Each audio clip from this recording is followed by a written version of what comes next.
Assalamualaikum warahmatullahi wabarakatuh. Agak miring.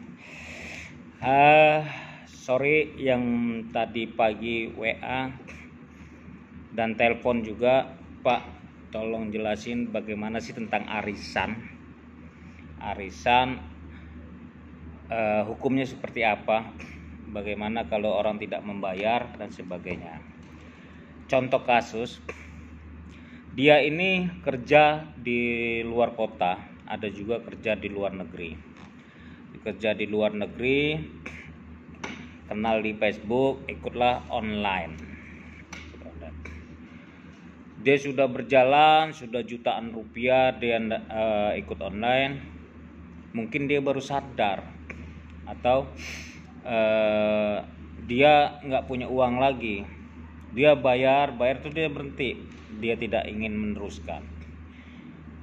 Bandarnya atau yang nerima uang arisan atau yang menentukan siapa yang menarik dan sebagainya, nagih, ngejar terus. Katanya kalau kamu tidak bayar, saya tahu rumah kamu mau saya laporkan pidana. Serem. Arisan itu apa sih? Arisan itu kesepakatan sebenarnya, kesepakatan, perjanjian beberapa orang, beberapa kelompok, tidak tercatat perjanjiannya, hanya kesepakatan, apalagi online.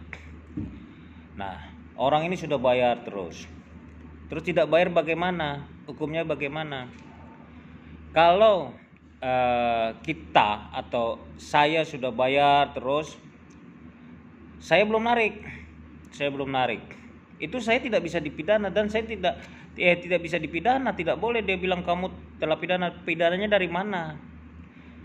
Yang menjadi permasalahan, kalau kita belum narik, uangnya sudah masuk. Nah, kita mau nariknya kayak mana? Caranya seperti apa? Nah, itu permasalahannya itu kan.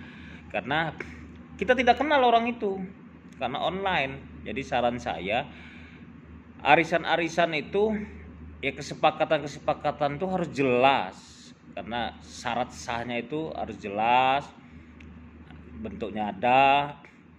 Nah, ini kan tidak jelas siapa sih orang-orangnya, siapa, apalagi online itu. Kecuali online itu kita arisan kenal semua. Kalau nggak kenal gimana? Menuntut siapa?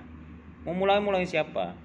Nah, kita bisa, kalau orang itu nagih atau minta, kamu belum bayar arisan, ya kalau nggak punya uang bagaimana?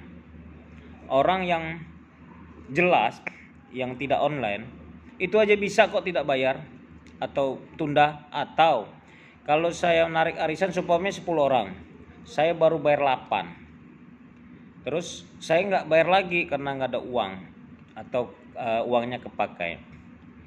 Pas saya narik, ya saya tinggal tarik 8 aja. 2 yang saya belum bayar, ya itu dipotong. Bisa itu kesepakatan. Tidak bisa bandarnya memaksakan, saya harus bayar, kalau tidak bayar saya pidana. Tidak bisa. Yang dikatakan pidananya di mana? Yang tidak pidananya itu kalau saya pas narik, orang itu tidak ngasih uang saya, nah itu ada pidananya penggelapan. Masuk itu karena uangnya dikuasai oleh dia, 372-nya masuk. Kalau dia bilang kamu belum bayar arisan, kamu ada pidananya karena kamu ngelapin uang. Nggak bisa, karena kamu, kecuali pas sudah 2 bulan, pas baru masuk 2, kamu narik uang dari 10 itu, kamu narik terus kamu nggak bayar atau bapak ibu tidak bayar, nah itu bapak bisa dibilang penggelapan atau penipuan, karena uang sudah masuk ke bapak semua. Kalau bapak belum narik, malah bapak atau ibu nyetor terus, ya itu bapak belum bisa dilaporkan, belum bisa dipidanakan ya, karena tidak ada yang dirugikan. Malah yang dirugikan adalah bapak atau ibu yang sudah bayar, belum narik. Nah, itu yang bisa menuntut, Nah, contoh saya ini nyetor terus, terus uang nggak ada, uangnya nggak bisa terus, ini saya nggak bisa dituntut juga.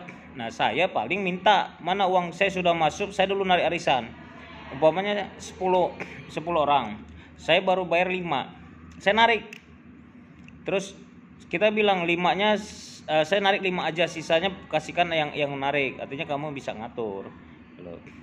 Umpamanya dari 10 orang ya tadi saya baru bisa bayar 5, pas ke 6 saya tidak ada uang untuk meneruskan. Nah pas ke 7 kocok kan, saya narik. Jadi saya bisa bilang saya ngambil uang yang sudah saya store, yang sudah saya masukin. Kalau saya udah masukin 5 ya 5 aja. Nah sisanya itu kelola oleh bandar yang tahu, atau orang yang mengelola arisan itu yang tahu berapa orang lagi yang belum bayar, itu bisa dipotong situ. Jadi kalau bandarnya nagih atau ngejar-ngejar itu tidak bisa, pidananya dari mana? Nakut-nakutin malah bahaya. Ya, itu jadi saran saya sih kalau mau arisan ya jelas orangnya. Kalau mau online harus jelas orangnya.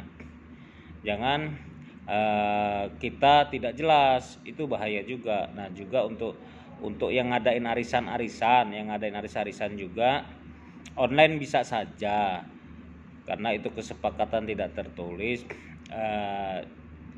Daripada disalahkan, lebih baik nyari orang yang ikut arisan itu jelas, orangnya jelas, alamatnya jelas, kerjaannya jelas, jangan jadi masalah ke depannya. Ya, itu mungkin cerita arisan. Ada juga arisan itu uangnya dipakai nih sama bandar.